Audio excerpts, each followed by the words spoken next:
hermanos sacerdotes, intendentes, autoridades de los distintos partidos de nuestra diócesis, presentes esta tarde para unirnos de antemano a la misa de inicio del pontificado de Don Francisco.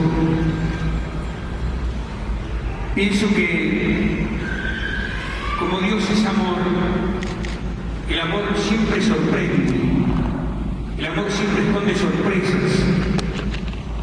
Y en estos días hemos sido testigos de dos enormes sorpresas del amor de Dios. La primera, la renuncia del Papa Benedicto, valiente y humilde, reconociendo su fragilidad y renunciando a todo poder en un mundo donde nadie renuncia a nada. Se tejieron toda clase de conjeturas, pero la contundencia de su gesto viril dejó clara su intención de hombre honesto que asume con coraje su servicio a la verdad. La segunda sorpresa ha sido la elección de Francisco. Ha tomado el nombre de un santo que convulsionó la historia por su entrega radical al Evangelio de Jesús en la pobreza total, transformándose de caballero en predicador mendicante. Las palabras que le dice el crucifijo a Francisco en San Damián son muy elocuentes. Francisco, repara mi iglesia, reconstruye mi iglesia. Y este tema del humilde Francisco que ayuda a la reconstrucción de la iglesia vuelve a aparecer en un fresco maravilloso de Giotto en la Basílica Superior de San Francisco, en el que el Papa Inocencio III sueña que la iglesia se viene abajo. En aquel tiempo San Juan de Letrán, que era la catedral mayor, y Francisco sostiene a la iglesia con su hombro en un costadito del fresco.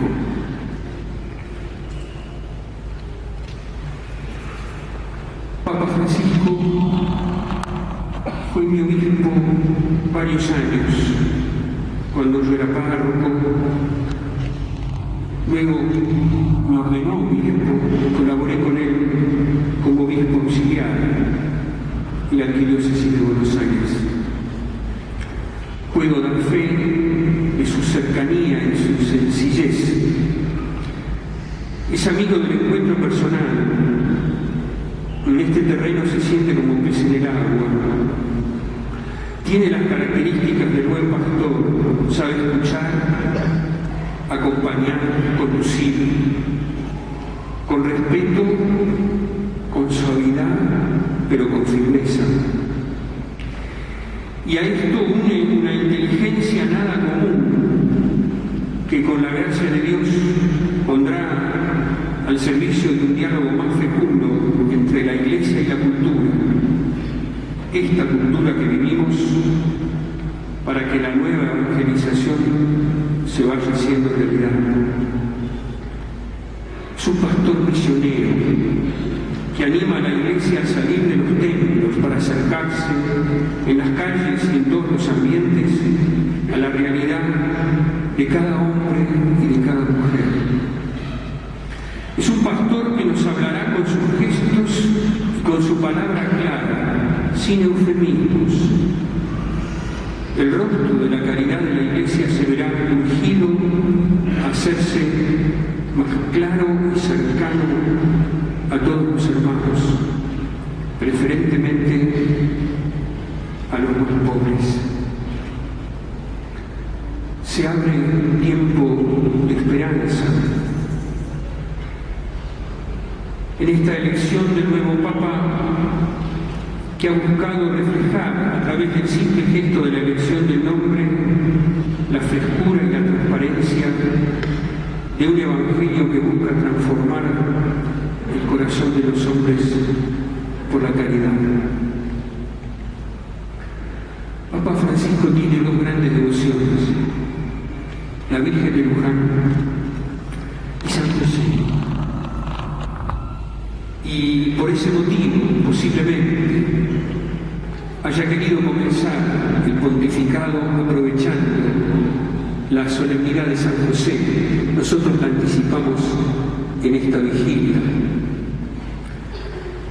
A San José Dios le confía dos grandes propósitos, dos grandes responsabilidades: el cuidado del niño, el cuidado de Jesús y el cuidado de María. San José es un padre que cuida.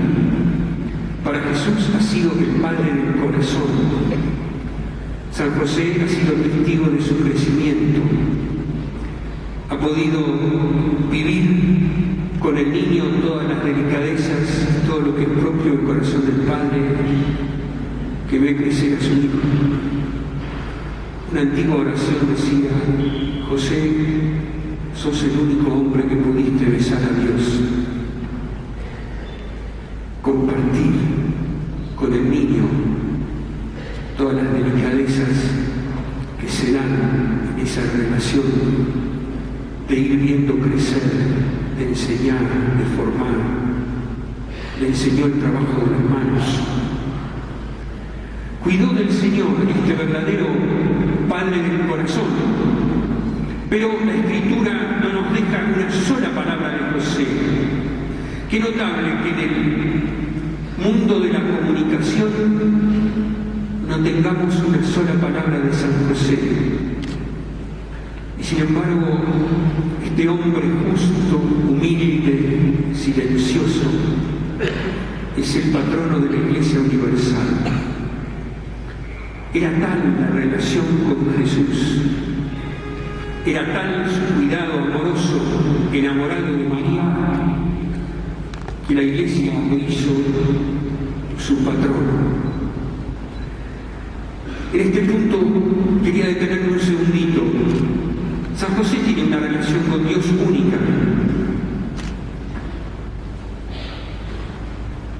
Papa Francisco, habiendo trabajado con él, se lo puedo asegurar, es un hombre de una enorme disciplina de vida. Se acuesta temprano, pero se levanta muy temprano.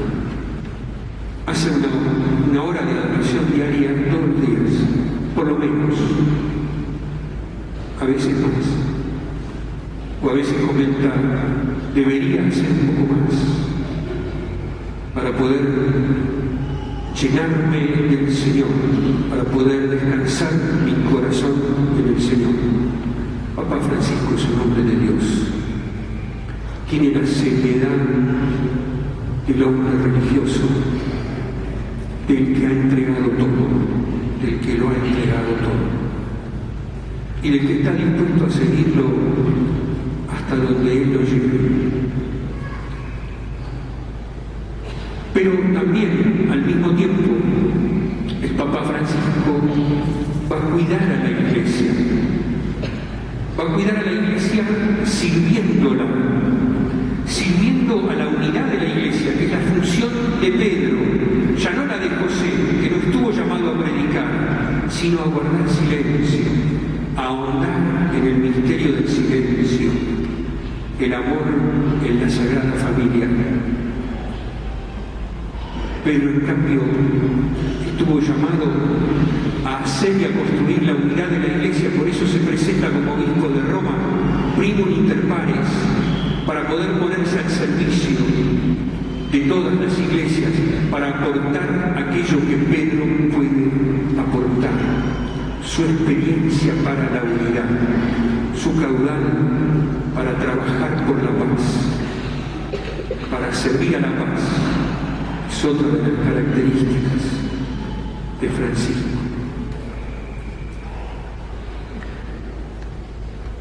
Papa Francisco es un hombre que pondrá toda su inteligencia al servicio del encuentro entre la Iglesia y la cultura.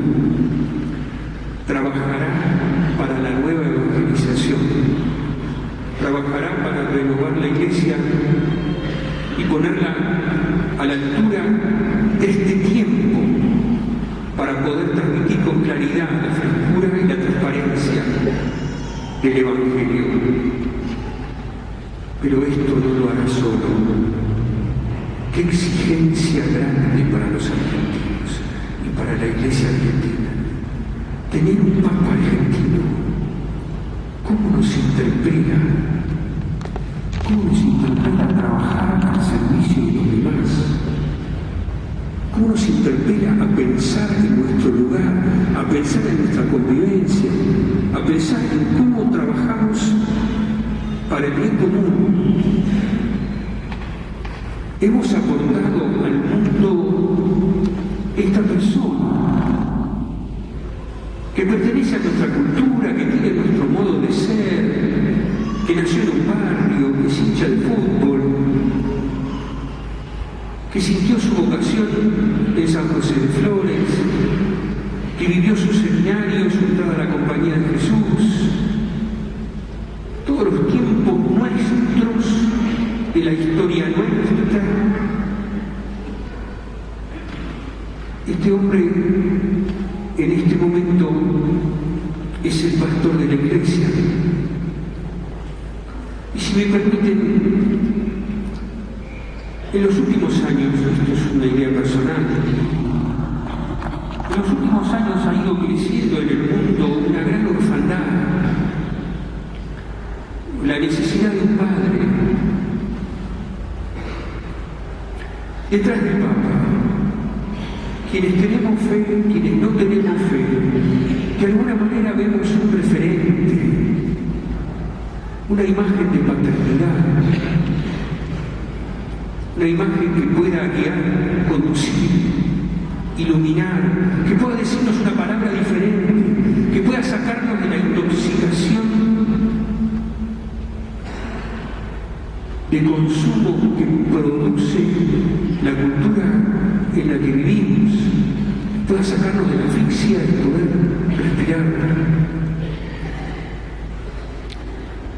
En realidad, muchos ponemos nuestra esperanza en el Papa. Por eso pienso que en este misterio de esta paternidad del vicario de Jesucristo en la tierra,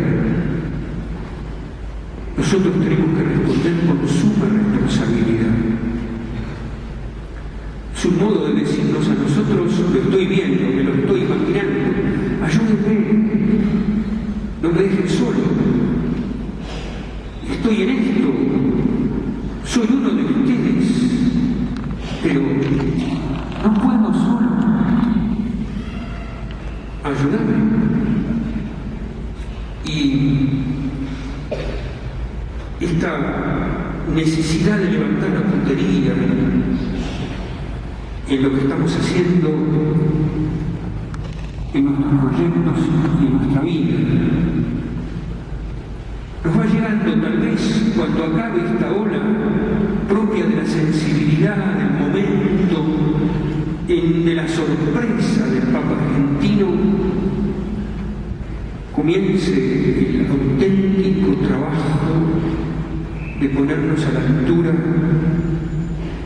de los desafíos de este tiempo. Y aquí termino con esto. En el tema del servicio a los hermanos, especialmente el servicio a los pobres, yo les puedo asegurar, Bergoglio no insistía tanto en la cantidad de cosas que hacemos con los pobres, sino que como es un hombre sensible y que escuchaba bien a los pobres y que se detenía para poder entender cada problema y cada situación, y muchas veces se conmovía. Bergoglio le da más importancia a la capacidad que tienen los pobres de transformar nuestro corazón, porque sabe que el Evangelio pasa por allí. Conferencia de Puebla nos enseñó que son sacramento de Cristo. De modo que, si no nos transformamos a través de lo que ellos nos puedan enseñar, va a valer muy poco lo que podamos hacer. Porque estamos llamados a una integración plena, estamos llamados a compartir. El reino es un banquete donde todos compartimos. No unos dan y otros reciben. El Papa Francisco va a insistir muchísimo, seguramente en este punto que les digo, cuando nos habla de la pobreza. Yo les agradezco de todo corazón esta oración ferviente, fervorosa, este deseo de acompañar al Papa Francisco a través de la oración, de la presencia. Agradezco a todos los hermanos, la comunidad de la Rotterdam Hall, Fabián, a los hermanos de las iglesias cristianas que se han hecho presentes para acompañarnos en este momento, aquellos que se sientan más alejados de la iglesia. A todos en este momento les pido una unión en lo más profundo del corazón, en el deseo de poder nosotros los argentinos, en este momento de la historia, aprovechar lo que significa este caudal de riqueza que nos regala el Espíritu Santo. Tenemos un Papa nuestro, es nuestro, y como es nuestro, tenemos que ponernos a la altura de lo que el Evangelio, la palabra de Dios, para algunos, la buena voluntad humana, la filantropía, el deseo sincero de servir al hermano, todo lo que compartimos los hombres de buena voluntad, tiene que ponerse en juego en este momento para nuestro país, que tiene que ser un reflejo creador de puentes, de creatividad, de iniciativas para vivir un mundo más humano y más cristiano. Que el Señor así nos lo conceda a través de la poderosa intercesión y del silencio de San José.